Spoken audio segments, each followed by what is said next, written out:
शुभ संध्या मित्रों, मैं समाज शास्त्र अध्यापक दीपेश तिवारी आप सभी का सौर एकेडमी प्रयागराज में स्वागत और अभिनंदन करता हूं। दोस्तों, मैंने समाज शास्त्र वैकल्पिक विषय में आप लोगों को अपने पिछले वीडियोस में जो यूपीएससी ने प्रथम टॉपिक दिया है, अर्थात कि यूरोप में आधुनिकता एवं सामाजिक परिवर्तन तथा समाजशास्त्र का आविर्भाव, उस टॉपिक को मैंने शुरू किया। वहां पर हमने आपको यह बताया कि जो प्राचीन यूरोप का समाज था वह कैसा था। थोड़ा बहुत मैं आपको चर्चा कर देता हूं ताकि आज के टॉपिक से एक लिंकअप हो सके। तो दोस्तों, मैंने आपको बताया कि जो प्राचीन यूरोप का समाज था वह राजतंत्र पर आधारित एक परंपरागत समाज था। वहां पर जो आर्थिक क्रियाएं थी वह आर्थिक क्रिया में भूमि पर कृषि होता था। भूमि का जो मालिक था वह सामंत होता था और किसान जो है उस भूमि पर कार्य करता था। दोस्तों, प्राचीन यूरोप में धर्म जो था वह समाज का आधारभूत सिद्धांत था और चर्च का सर्वोच्च स्थान होता था। चर्च में काम करने वाले जो धर्मगुरु एवं पादरी होते थे, वह धर्मगुरु और पादरी प्राचीन के यूरोप समाज के धार्मिक चीजों पर तो अपना नियंत्रण स्थापित किए ही थे, धार्मिक जीवन के साथ साथ लौकिक जीवन पर भी नियंत्रण स्थापित किए थे। वो जो धर्मगुरु एवं पादरी होते थे वह तय करते थे कि क्या नैतिक है एवं क्या अनैतिक है। लेकिन दोस्तों, यह सिलसिला ज्यादा दिन तक नहीं चला। उस यूरोप के समाज में तीन महत्वपूर्ण ऐतिहासिक घटनाएं घटी, अर्थात कि यूरोप के समाज में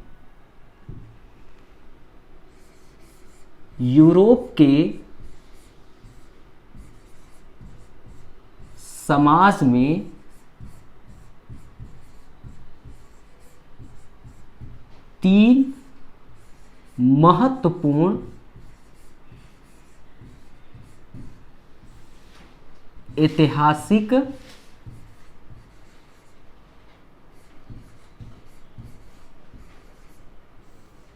घटनाएं घटित हुई।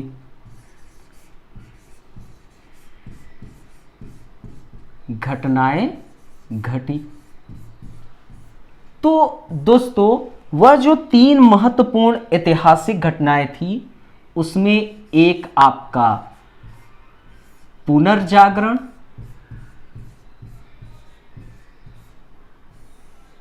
दूसरा जो आपका था फ्रांस की क्रांति,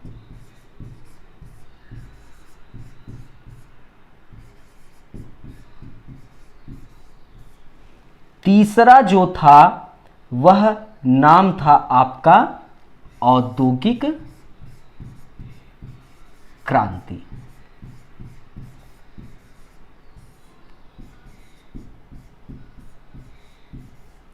ये जो दोस्तों तीन महत्वपूर्ण ऐतिहासिक घटनाएं जो घटित हुई, इसने यूरोप के समाज में व्यापक परिवर्तन को जन्म दिया। व्यापक परिवर्तन को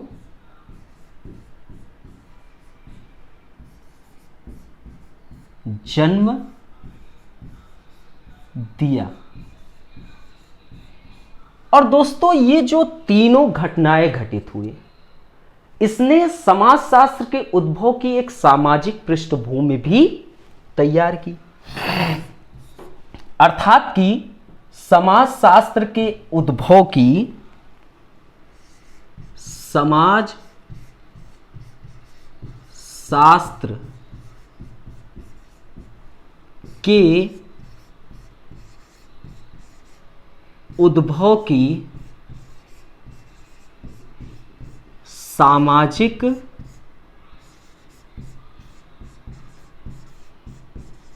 पृष्ठभूमि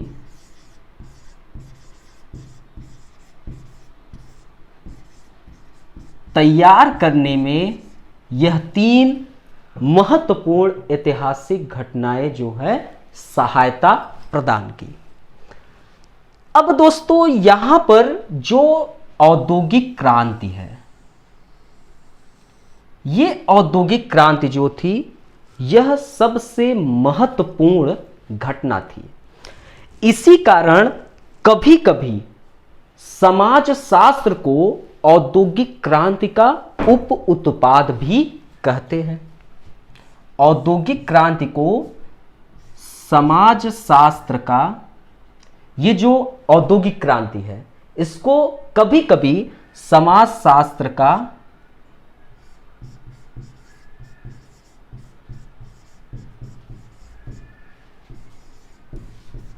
उप उत्पाद भी कहते हैं। क्योंकि दोस्तों औद्योगिक क्रांति जो है समाजशास्त्र के उद्भव में एक बहुत बड़ी भूमिका अदा करता है। तो समाजशास्त्र को कभी कभी औद्योगिक क्रांति का उप उत्पाद भी कहते हैं। ये लाइन नोट कर लीजिएगा, बहुत ही महत्वपूर्ण लाइन है। समाजशास्त्र कभी कभी औद्योगिक क्रांति का उप उत्पाद कहलाता है, अर्थात कि औद्योगिक क्रांति को समाजशास्त्र का उप उत्पाद भी कहते हैं। तो दोस्तों ये जो तीनों महत्वपूर्ण ऐतिहासिक घटनाएं घटी, यह 14वीं से 19वीं शताब्दी के मध्य ये सभी घटनाएं घटित होती है। 14वीं से 19वीं शताब्दी के मध्य।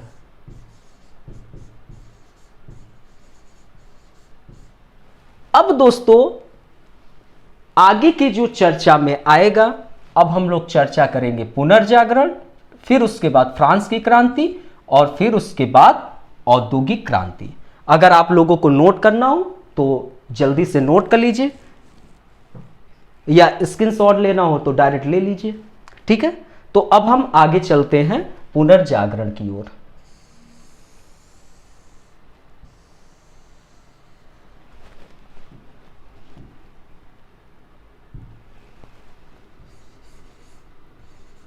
तो दोस्तों पुनर्जागरण किसी को पता हो तो वो कमेंट करके हमें बताएं कि पुनर्जागरण का शाब्दिक अर्थ क्या है।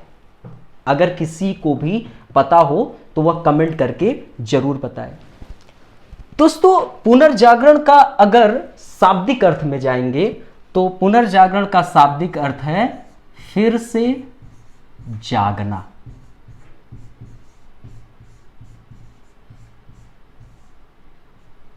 अर्थात कि हम एक समय अवचेतन की स्थिति में थे, जो हमें परोस दिया जाता था हम उन चीजों को उसी हूबहू स्वीकार कर लेते थे, लेकिन हमारे अंदर एक चेतना का विकास हुआ जहां पर हम प्रश्न करना शुरू किए कि क्या है यह मेरे लिए उचित है या अनुचित है।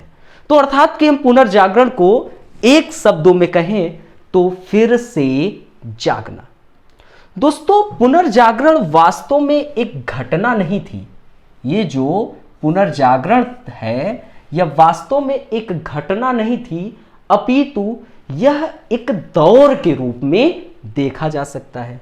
तो पुनर्जागरण को हम एक दौर के रूप में देखते हैं, एक दौर के रूप में देखा जा सकता है।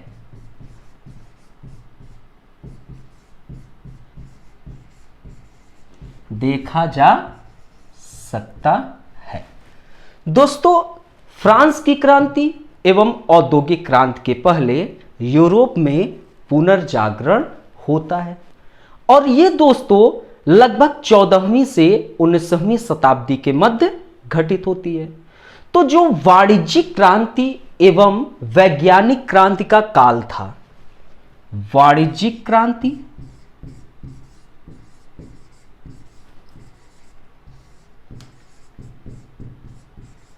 एवं वैज्ञानिक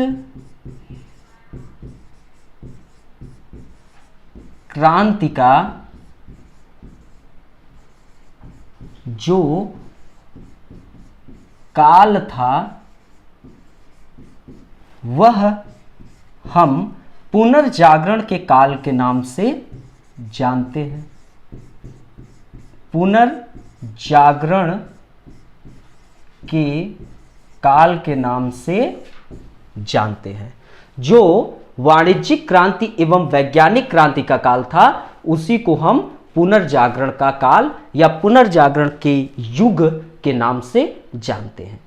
यह दोस्तों समाजशास्त्र के उद्भव में एक महत्वपूर्ण पृष्ठभूमि तैयार करने में सहायक हुई। तो दोस्तों अब हम लोग जानेंगे कि ये वाणिज्यिक क्रांति और ये वैज्ञानिक क्रांति क्या है। धीरे धीरे अच्छे तरीके से हम एक एक टॉपिक को क्लियर करते हुए चलेंगे। तो दोस्तों वाणिज्यिक क्रांति से को जानने से पहले हम जान ले कि वाणिज्य क्या होता है। भाई वाणिज्यिक क्रांति के जानने से पहले हम जान ले कि वाणिज्य होता क्या है। तो धन प्राप्ति करने के उद्देश्य से, धन प्राप्ति करने के उद्देश्य से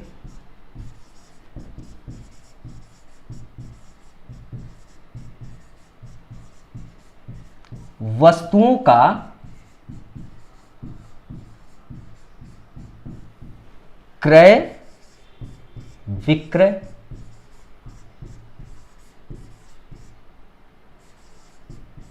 वाणिज्य का अर्थ क्या हुआ? धन प्राप्ति करने के उद्देश्य से वस्तुओं का क्रय एवं विक्रय। ये दोस्तों अच्छे तरीके से आप लोग नोट कर लीजिए। तो अब हम डायरेक्ट आते हैं वाणिज्यिक क्रांति की ओर। ठीक है, अब हम लोग आते हैं वाणिज्यिक क्रांति की ओर कि वाणिज्यिक क्रांति क्या है। वाणिज्यिक क्रांति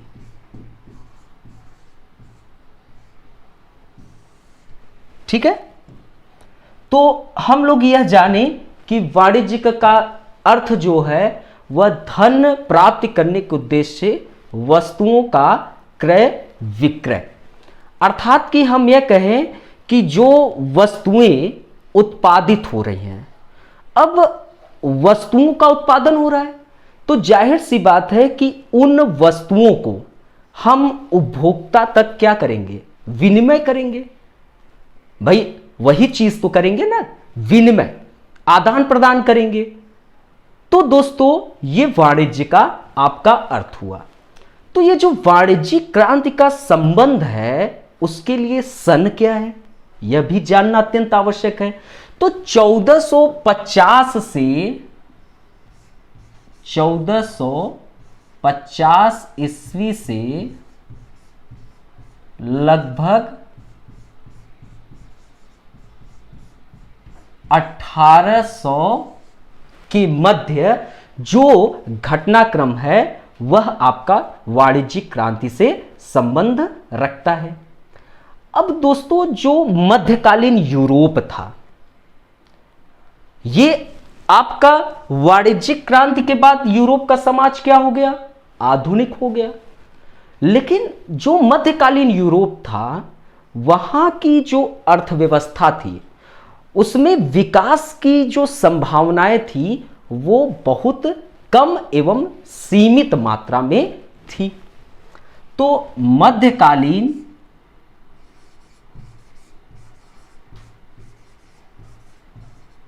अर्थात कि मध्यकाल में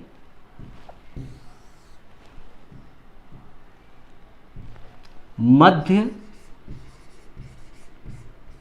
काल का जो यूरोप था वहां की अर्थव्यवस्था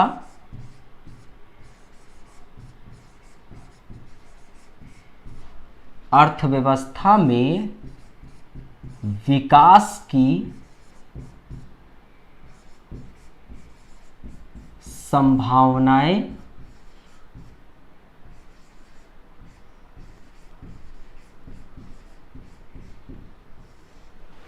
बहुत कम या सीमित मात्रा में मौजूद थी। परंतु जो वाणिज्यिक क्रांति हुई, ये जो वाणिज्यिक क्रांति जैसी घटनाएं घटी, अब जो मध्यकालीन यूरोप में क्या था, विकास की संभावनाएं बहुत कम मात्रा में थी। अर्थात कि मध्यकाल यूरोप में गतिहीनता जो थी बहुत कम मात्रा में थी, लेकिन वाणिज्यिक क्रांति ने इस गतिहीनता को दूर किया। वाणिज्यिक क्रांति ने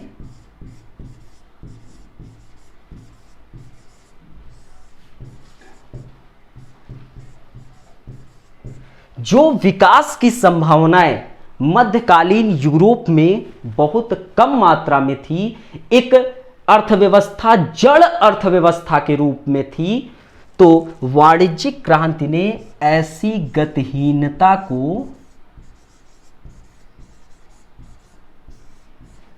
दूर करने में सहायता की। दोस्तों, आप सिंपल तरीके से समझिए, वाणिज्यिक का अर्थ मैंने आपको क्या बताया, धन प्राप्त करने के उद्देश्य से वस्तुओं का क्रय विक्रय। तो जाहिर सी बात है कि मध्यकालीन यूरोप में ऐसी संभावनाएं थी नहीं, तो जाहिर सी बात है कि विकास बिल्कुल सीमित मात्रा में होगा, बहुत कम मात्रा में होगा। लेकिन वाणिज्यिक क्रांति ने ऐसी गतिहीनता को दूर करने में सहायता की। अर्थात कि जो जड़ अर्थव्यवस्था थी उसमें एक गतिशील, उस जड़ अर्थव्यवस्था में गत्यात्मक प्रवृत्ति को जन्म दिया और उसको विश्वव्यापी प्रणाली का रूप प्रदान हुआ। तो जाहिर सी बात है कि अब हम धन प्राप्त करने के उद्देश्य से वस्तुओं का क्रय विक्रय करेंगे, तो जाहिर सी बात है कि एक देश से दूसरे देश तक भी करेंगे हम। तो दोस्तों, धीरे धीरे हम चीजों को समझेंगे। अब दोस्तों, यह आप समझिए कि वाणिज्यिक क्रांति को वाणिज्यिक क्रांति क्यों कहा गया, यह समझ लीजिए।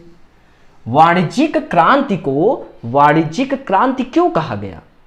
तो दोस्तों, क्या हुआ कि लगभग 14वीं शताब्दी के आगे बढ़कर 15वीं शताब्दी में ये जो वाणिज्यिक क्रांति था, इसने व्यापार एवं वाणिज्य के क्षेत्र में व्यापक विस्तार कर लिया। अब जाहिर सी बात है कि जब हम व्यापक स्तर पर विस्तार करेंगे और एक सुव्यवस्थित तरीके से करेंगे, तो जाहिर सी बात है कि इसका प्रभाव इतना ज्यादा था कि हम इसको वाणिज्यिक क्रांति का नाम दे दिए।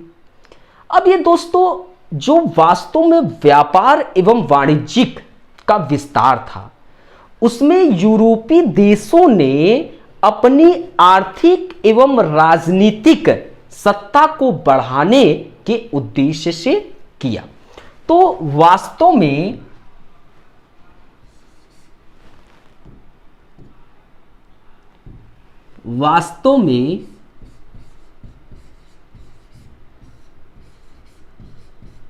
व्यापार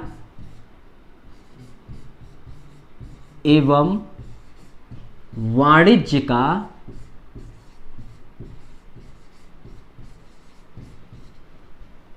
तीव्र गति से यूरोपीय देशों ने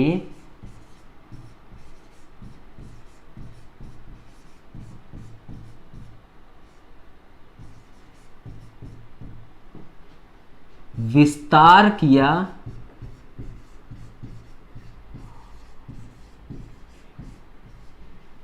उसके पीछे कारण आर्थिक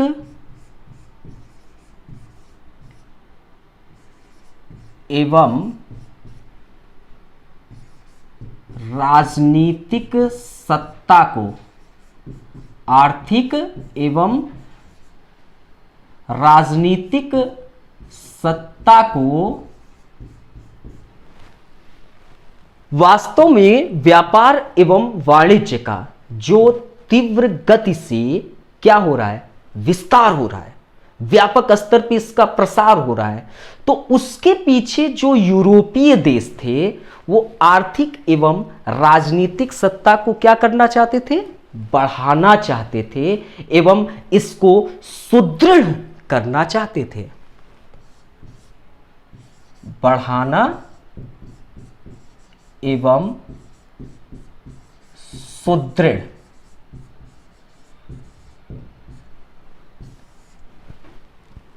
तो आर्थिक एवं राजनीतिक सत्ता को बढ़ाना एवं सुदृढ़ करना इसके पीछे उद्देश्य था। तो दोस्तों आप लोग यह सोचिए एवं समझिए, आगे की कहानी हम आपको लेके चल रहे हैं वाणिज्यिक क्रांति में। आप यह देखिए कि ये आपका क्या है, अफ्रीका है, ये आपका यहां पर इंडिया है,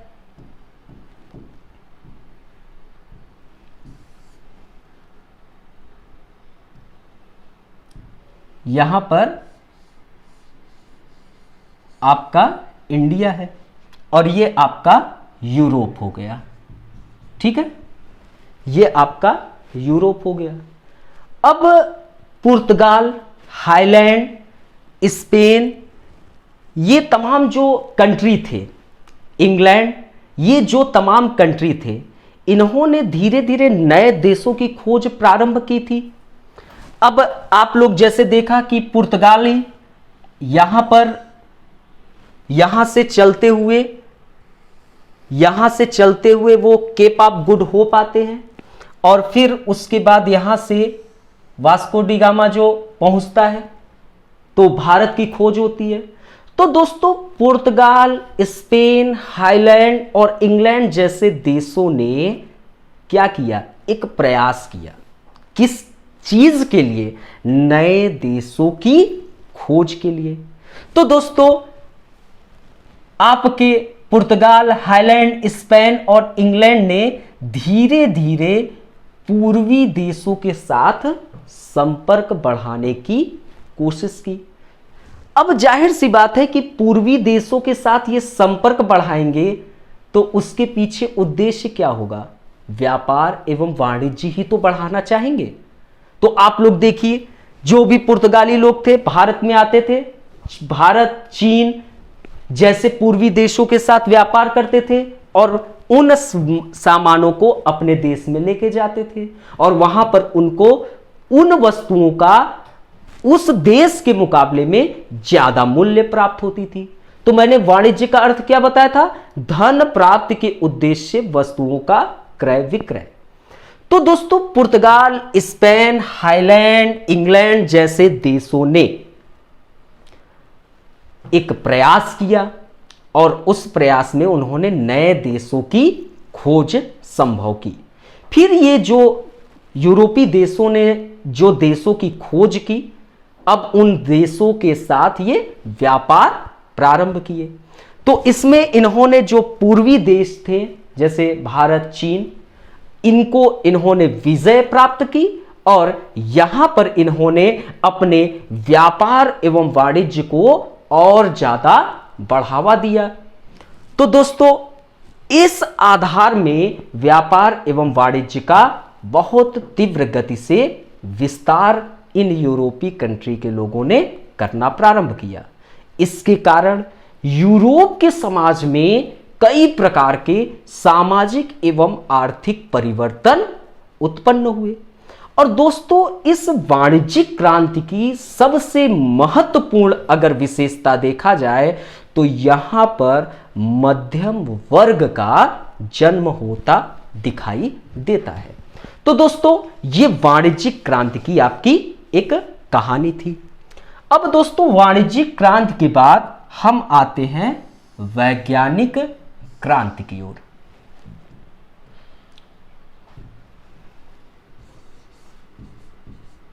वैज्ञानिक क्रांति शब्द से ही स्पष्ट होता है कि वैज्ञानिक अर्थात कि विज्ञान के युग में जन्म लेना शब्द से ही तो हो रहा है। तो पुनर्जागरण काल में यूरोप में वैज्ञानिक क्रांति होती है। अब ये जो वैज्ञानिक क्रांति थी इसके प्रभाव में न केवल मनुष्य भौतिक जीवन में परिवर्तन हुआ बल्कि प्रकृति और समाज के प्रति मनुष्य के विचारों में भी परिवर्तन हुआ। अर्थात कि वैज्ञानिक क्रांति का जो प्रभाव था इतना व्यापक स्तर पे था कि न केवल मनुष्य के भौतिक जीवन में परिवर्तन होता दिखाई देता है अपितु प्रकृति और समाज के प्रति जो विचार था उसमें भी परिवर्तन होता दिखाई देता है। तो दोस्तों यह वैज्ञानिक विचारों के उत्पत्ति का एक दौर था। अब यहां पर जो लोग थे उन्होंने शून्य से सोचना प्रारंभ किया। लोगों ने कहां से सोचना प्रारंभ किया? शून्य से सोचना प्रारंभ किया। लोगों ने कारण एवं परिणाम के बीच उपस्थित संबंधों को भी समझने का प्रयास किया। ये जो लोग थे इन्होंने कारण एवं परिणाम के बीच उपस्थित संबंधों को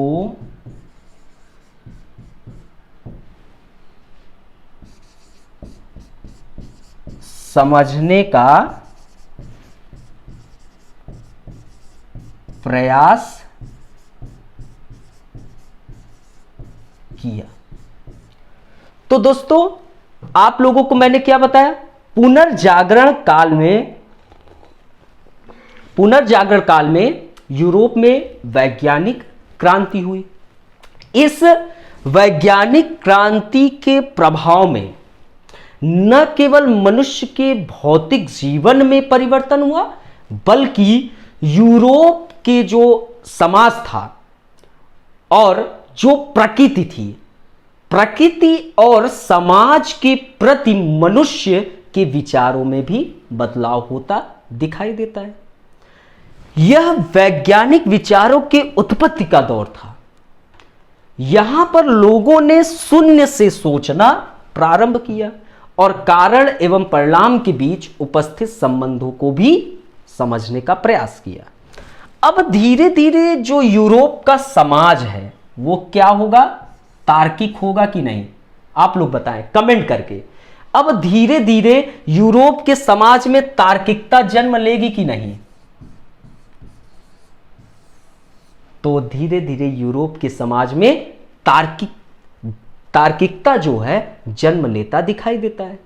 अब जब यूरोप का समाज तार्किक होगा, लोग शून्य से सोचना प्रारंभ करेंगे, कारण एवं परिणाम के बीच उपस्थित संबंधों को समझने का प्रयास करेंगे, तो क्या धर्म पर आधारित जो सत्ता थी जिसको प्राचीन समय में चुनौती दे पाना कठिन था, अब लोग चुनौती देंगे कि नहीं देंगे? आप सोचिए और इस पर विचार करिए, क्योंकि अब समाज धीरे धीरे तार्किक होने लगा। लोगों ने प्रश्न करना शुरू किया। लेकिन दोस्तों, यह भी इंपॉर्टेंट चीज है, धर्म आसानी से अपने प्रभाव को खत्म नहीं कर देगा। लोग यहां पर प्रश्न चिन्ह उठाएंगे कि यह उचित है या अनुचित है, लेकिन उधर से धर्म भी अपना प्रयास करेगा। तो जाहिर सी बात है कि इन परिवर्तन, जो समाज तार्किक हो रहा है, जो प्रश्न कर रहा है, लेकिन समाज आसानी से इन परिवर्तनों को स्वीकार नहीं कर लेगा, क्योंकि उधर से धर्म जो है वह इस तार्किकता को चुनौती देगा ही देगा। तो इन परिवर्तनों को समाज ने आसानी से स्वीकार नहीं किया। इस कारण समाज में अस्थिरता उत्पन्न हुई।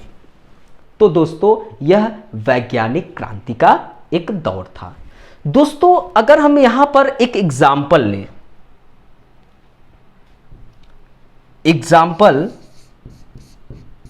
अगर ले, तो उस दौर में आपको यह देखने को मिला, कोपरनिकस ने सूर्य केंद्रित सिद्धांत दिया। उसके पहले पृथ्वी केंद्रित सिद्धांत थी, अर्थात कि पृथ्वी को विश्व का केंद्र माना जाता था। लेकिन कोपरनिकस ने सूर्य केंद्रित सिद्धांत दिया और उधर से विलियम हार्वे ने रक्त के प्रवाह की भी खोज की। तो मतलब कि कई प्रकार के वैज्ञानिक खोज भी इस दौर में प्रारंभ हुए। लेकिन दोस्तों, आप ही सोचिए कि पृथ्वी केंद्रित सिद्धांत जो पहले विद्यमान था और अचानक कोपरनिकस सूर्य केंद्रित सिद्धांत देंगे, तो क्या पृथ्वी केंद्रित सिद्धांत कहने वाले चुप बैठेंगे? वह भी खंडन करेंगे इस वैज्ञानिक या इस तार्किक समाज का। तो दोस्तों, इसी कारण इन परिवर्तनों को समाज ने आसानी से स्वीकार नहीं कर लिया। तो इस कारण समाज में अस्थिरता उत्पन्न हुई। अब दोस्तों, हम लोग आते हैं फ्रांसीसी क्रांति की ओर। अब आपका पुनर्जागरण काल में जो वाणिज्यिक क्रांति थी और वैज्ञानिक क्रांति थी, वह समाप्त हुआ। अब दोस्तों, फ्रांसीसी क्रांति में आते हैं। जल्दी से सभी लोग कमेंट करिए कि फ्रांस की क्रांति कब हुई। सभी लोगों का कमेंट आना चाहिए। सभी लोग कमेंट करिए, फ्रांस की क्रांति कब हुई। तो आप लोग कमेंट करिए। तो दोस्तों, जो फ्रांस की क्रांति हुई वह कब हुई? 1789 ईस्वी में। फ्रांस की क्रांति कब हुई? 1789 में। और यह लगभग दोस्तों आगे चलकर 10 वर्षों तक चलता रहा, 10 वर्ष तक चलता रहा। लेकिन दोस्तों, फ्रांसीसी क्रांति ने समाज के सोच में व्यापक स्तर पे परिवर्तन तो लाया। इस क्रांति ने, जो ये फ्रांस की क्रांति थी, इस क्रांति ने यूरोप में उपस्थित जो सामाजिक स्तरीकरण की व्यवस्था थी, इस क्रांति ने यूरोप में उपस्थित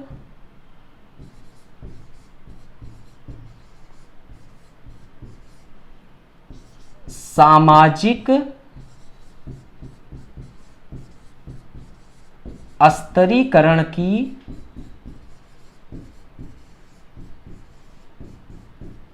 व्यवस्था को चुनौती दिया।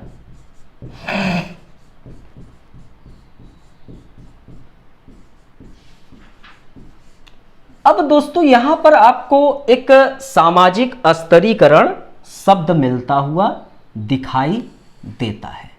कोई मुझे बता सकता है कि सामाजिक स्तरीकरण क्या होता है। तो दोस्तों, समाज को जब हम विभिन्न समूहों में विभाजित करें और उन जो विभिन्न समूहों में हम विभाजित कर रहे हैं उन समूहों को हम क्या कर दें, श्रेणी क्रम में उपस्थित कर दें, तो उसी को हम सामाजिक स्तरीकरण कहेंगे। तो समाज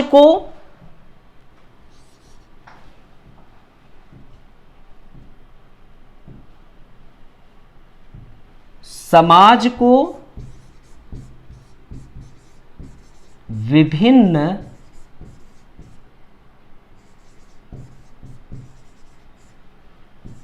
समूहों में विभाजित कर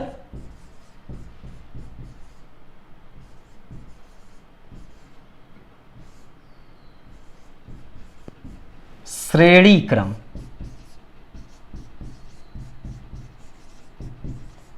समाज को विभिन्न समूहों में क्या कर दिया गया, विभाजित कर दिया गया और फिर उसके बाद उसमें श्रेणी क्रम कर दिया गया, तो वही आपका सामाजिक स्तरीकरण कहलाता है। एग्जाम्पल के तौर पे अगर हम कहें तो समाज को विभिन्न समूहों में, जैसे आपको हमने विभिन्न समूहों में डिवाइड किया कि ये मध्यम वर्ग है, ये उच्च वर्ग है और निम्न वर्ग है। अब फिर उसके बाद हमने उसको क्या कर दिया गया, श्रेणी क्रम कर दिया कि जो उच्च वर्ग है वह सबसे पहले स्थान पर रहेगा, ये उच्च वर्ग हो गया, और फिर उसके बाद आपका मध्यम वर्ग हो गया, और फिर उसके बाद यह निम्न वर्ग में आएगा। ठीक है दोस्तों, उच्च वर्ग, मध्यम वर्ग और निम्न वर्ग, हम इसको तीन। अब जैसे मैंने ब्राह्मण, क्षत्रिय, वैश्य, शूद्र, समाज को हमने क्या किया, विभिन्न समूहों में विभाजित करके श्रेणी क्रम कर दिया। ठीक है, तो वही आपका सामाजिक स्तरीकरण कहलाएगा। तो फ्रांस की क्रांति जो हुई दोस्तों 1789 ईस्वी में हुई और यह लगातार 10 वर्षों तक चला। इसने भी समाज में काफी सोच में परिवर्तन ले आया और इस क्रांति ने यूरोप में उपस्थित जो सामाजिक स्तरीकरण की व्यवस्था थी उसको चुनौती दिया। अब यहां पे दोस्तों आधुनिक विचारों का भी जन्म होता दिखाई देता है। वो आधुनिक विचार क्या थे, स्वतंत्रता, समानता और बंधुत्व। आपके भारतीय प्रस्तावना में यह तीन शब्द फ्रांस की क्रांति से ही लिया गया। तो दोस्तों आधुनिक विचारधाराएं जैसे कि समता, स्वतंत्रता और बंधुत्व जैसे विचारों का भी जन्म होता है। अब लोगों को इन अधिकारों का बोध हुआ। भाई जाहिर सी बात है कि स्वतंत्रता, समानता और बंधुत्व जन्म लेंगे ये शब्द, तो हम यह देखेंगे कि इक्वेलिटी, समाज में असमानताएं व्याप्त हैं, जो चीज हमारे लायक है वह हमें नहीं मिल पा रहा है, तो हम क्या करेंगे, अपने इन अधिकारों के प्रति हमें ज्ञान होगा, बोध होगा। और जब हमको इन अधिकारों का बोध होगा, ज्ञान होगा, तो अधिकारों की मांग तेजी से बढ़ेगी कि नहीं बढ़ेगी। तो दोस्तों फ्रांस की क्रांति ने स्वतंत्रता, समानता, बंधुत्व जैसे आधुनिक शब्द को जो जन्म दिया, इसी के कारण लोगों में अधिकारों के प्रति जागरूकता तेजी से बढ़ी और अधिकारों के प्रति मांग भी तेजी से बढ़ी। लेकिन दोस्तों वही हुआ, जाहिर सी बात है कि जिस समाज में अभी काफी जड़ात्मक स्थिति में मौजूद है, अभी वह परंपरागत रूप में मौजूद है, तो वह समाज आसानी से इन नए आधुनिक विचारों को स्वीकार नहीं करेगा। तो इसी कारण इसका तीव्र गति से विरोध बढ़ा और समाज में अस्थिरता भी बढ़ी। ठीक है दोस्तों, तो ये आपका फ्रांस की क्रांति है। तो हम लोगों ने दो टॉपिक समझ लिया। जो आपके प्राचीन यूरोप के समाज में तीन ऐतिहासिक घटनाएं घटी, जिसमें वाणिज्यिक क्रांति अर्थात कि पुनर्जागरण, जिसमें पहला हमने क्या जाना, पुनर्जागरण, और उस पुनर्जागरण के अंतर्गत वाणिज्यिक क्रांति और वैज्ञानिक क्रांति को जाना। वाणिज्यिक क्रांति को मैंने डिटेल में आपको समझाया और फिर वैज्ञानिक क्रांति को अच्छे से समझाया। अब हमने फ्रांस की क्रांति को भी अच्छे से समझा दिया। अब तीसरा जो महत्वपूर्ण है वह है औद्योगिक क्रांति।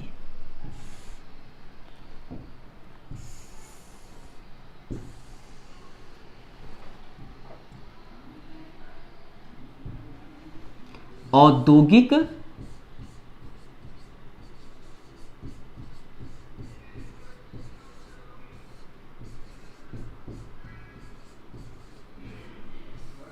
क्रांति। दोस्तों यहां से यूपीएससी ने हर बार लगातार प्रश्न पूछता हुआ दिखाई देता है, तो अच्छे से इन टॉपिक को समझ लीजिए।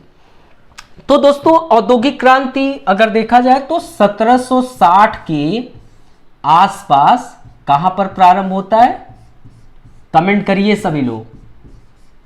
औद्योगिक क्रांति कहां प्रारंभ होता है, तो 1760 के आसपास ब्रिटेन में प्रारंभ होता है। कहां पर प्रारंभ होता है, 1760 के आसपास ब्रिटेन में प्रारंभ होता है।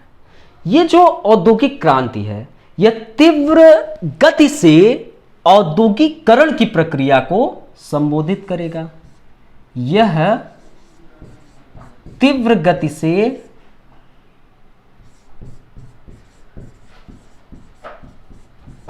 औद्योगिक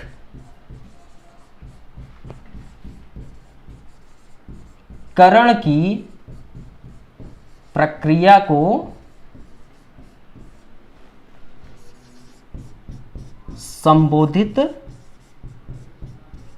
करेगा।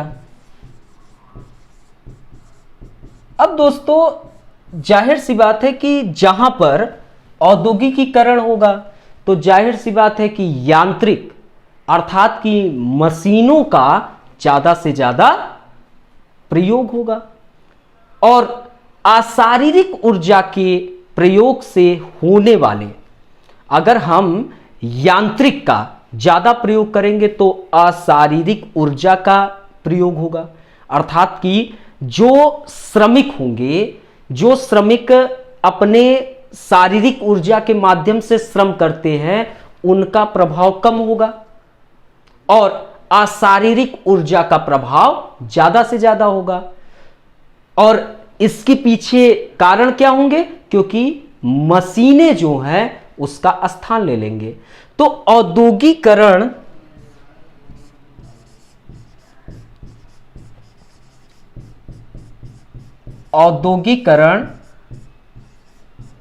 यांत्रिक रूप से ज्यादा, यांत्रिक का यहां पर अर्थ क्या हुआ, मशीन। तो यांत्रिक रूप से ज्यादा मात्रा में अशारीरिक ऊर्जा के प्रयोग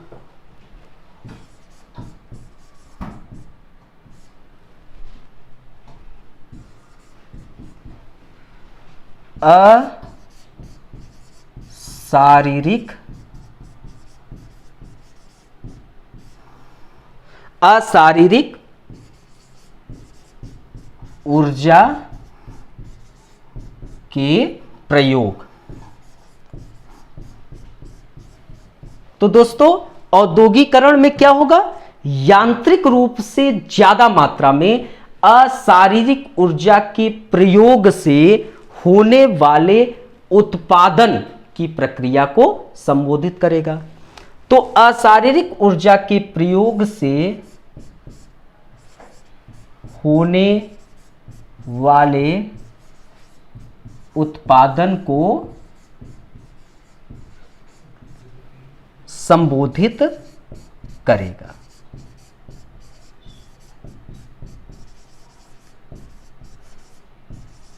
यहां पर दोस्तों जो अगर शब्द की मीनिंग में जाए तो जाहिर सी बात है कि औद्योगिकरण में मशीनें जो हैं वह जो श्रमिक श्रम करते थे उसका स्थान मशीन ले लेगा। तो मशीन जो कार्य करेगा और एक श्रमिक अपने शारीरिक ऊर्जा के माध्यम से कार्य करेगा, उसमें अंतर होगा। आज आप लोग देखते ही हैं कि मशीनें जो हैं जिस कार्य को श्रमिक 10 घंटे में करेगा, मशीनें उसी कार्य को आपको आधा 1 घंटे में करते हुए दिखाई देंगे। और जबकि जो श्रमिक 10 घंटा कर रहा है उसको शारीरिक ऊर्जा ज्यादा लगेगी। तो यहां पर औद्योगिकीकरण ने मशीन से ज्यादा मात्रा में, यांत्रिक रूप से ज्यादा मात्रा में अशारीरिक ऊर्जा अर्थात कि शरीर की ऊर्जा बहुत कम मात्रा में अशारीरिक ऊर्जा के प्रयोग से जो होने वाले उत्पादन है उसको संबोधित करेगा। अब दोस्तों जब उद्योग जन्म लेगा, अब दोस्तों स्वयं सोचिए कि उद्योग की उत्पत्ति होगी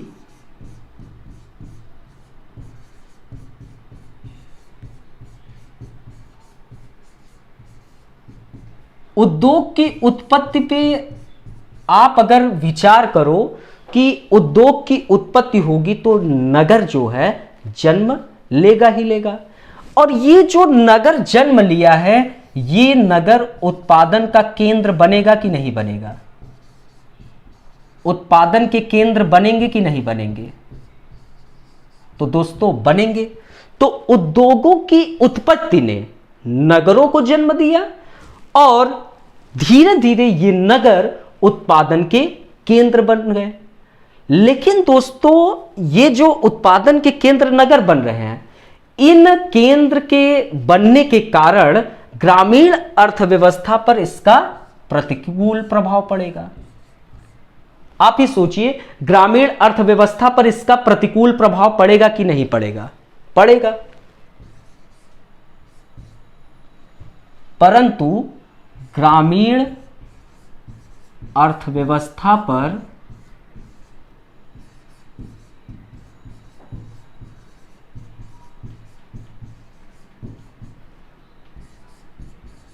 प्रतिकूल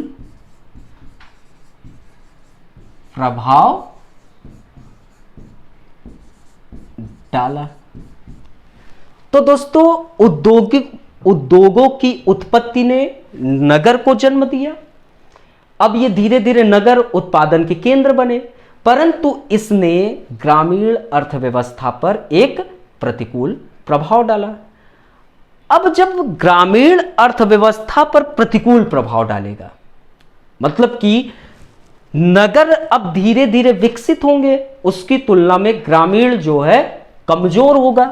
तो जाहिर सी बात है कि ग्रामीण क्षेत्रों में इस नगर की तुलना में, जाहिर सी बात है ग्रामीण क्षेत्र में इस नगर की तुलना में बेरोजगारी बढ़ेगी कि नहीं बढ़ेगी?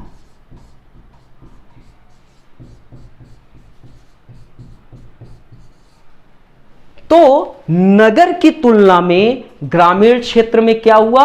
बेरोजगारी बढ़ी। तो जाहिर सी बात है कि ग्रामीण क्षेत्र में तेजी से बेरोजगारी बढ़ेगी, तो ये ग्रामीण के लोग धीरे धीरे नगर की ओर क्या करेंगे? प्रवासन करेंगे। अर्थात कि उद्योग का जन्म हुआ, तो उद्योग का जब जन्म हुआ तो धीरे धीरे नगर भी जन्म लेता हुआ दिखाई दिया। तो नगर जब जन्म लिया तो नगर धीरे धीरे उत्पादन का केंद्र बना। तो जाहिर सी बात है कि यह प्रक्रिया ग्रामीण अर्थव्यवस्था पर इसका क्या डाला, प्रतिकूल प्रभाव डाला। अब जो ग्रामीण है वो नगर की तुलना में ग्रामीण में बेरोजगारी की दर तेजी से बढ़ेगी। तो जब बेरोजगारी की दर बढ़ेगी तो ग्रामीण लोग नगर की ओर क्या करेंगे, प्रवासन करेंगे। तो जब ये नगर की ओर प्रवासन करेंगे तो दोस्तों दो नवीन वर्गों की उत्पत्ति दिखाई दी कि नहीं दी।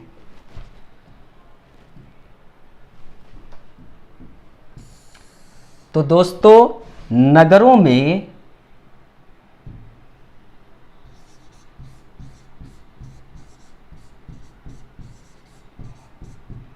दो वर्ग की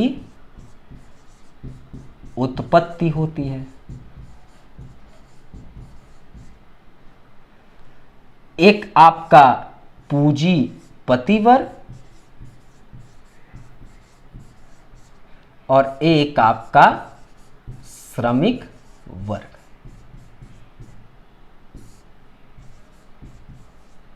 तो दोस्तों दो वर्गों की उत्पत्ति होती है, एक आपका पूंजीपति वर्ग और दूसरा श्रमिक वर्ग।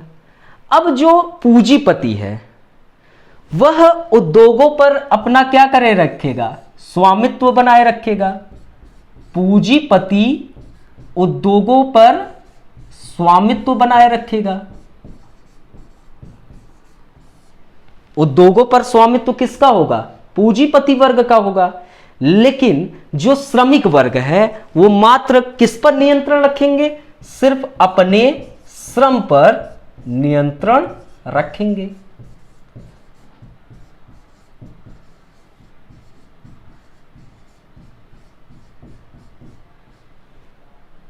है कि नहीं दोस्तों। अब जो ग्रामीण के लोग बेरोजगारी के कारण नगर की ओर प्रवासन किए। अब जब नगर की ओर प्रवासन करेंगे तो तुरंत तो उनको कार्य मिल नहीं जाएगा। अब नगर में उत्पादन का केंद्र पहले से बन चुका है तो पूंजीपति वहां से पहले से मौजूद है। अब पूंजीपति जो है उद्योगों पर अपना स्वामित्व बनाए रखे हैं, लेकिन जो श्रमिक वहां गांव से शहर की ओर गया वो श्रमिक तो सिर्फ अपने श्रम पर ही नियंत्रण रखा है। तो नगरों में दो वर्ग की उत्पत्ति हो गई। अब धीरे धीरे इस नगर में, आप ही सोचिए दोस्तों, जिस नगर में आपको दो वर्ग दिखाई दे रहा है तो पूंजीपति उद्योगों पर स्वामित्व बनाया है, श्रमिक वर्ग सिर्फ श्रम पर नियंत्रण रखा है, तो धीरे धीरे असमानता बढ़ेगी कि नहीं बढ़ेगी, कमेंट करिए। असमानता बढ़ेगी कि नहीं बढ़ेगी। तो असमानता में वृद्धि तेजी से देखने को मिलता है। और ये शहरी क्षेत्रों में असमानता जो थी दोस्तों निरंतर बढ़ती चली जा रही थी। और पूंजीपति जो वर्ग है, ये जो पूंजीपति वर्ग है वह हमेशा लाभ उन्मुख कार्य करता है और वह लाभ को बढ़ाने के उद्देश्य से वह श्रमिकों का पूरे जोर शोर तरीके से शोषण करेगा ही करेगा। क्योंकि पूंजीपति किस उद्देश्य से कार्य करेगा, वह हमेशा लाभ उन्मुख कार्य करता है। तो उसके लाभ उन्मुख कार्य के कारण वह श्रमिकों का लगातार शोषण किया।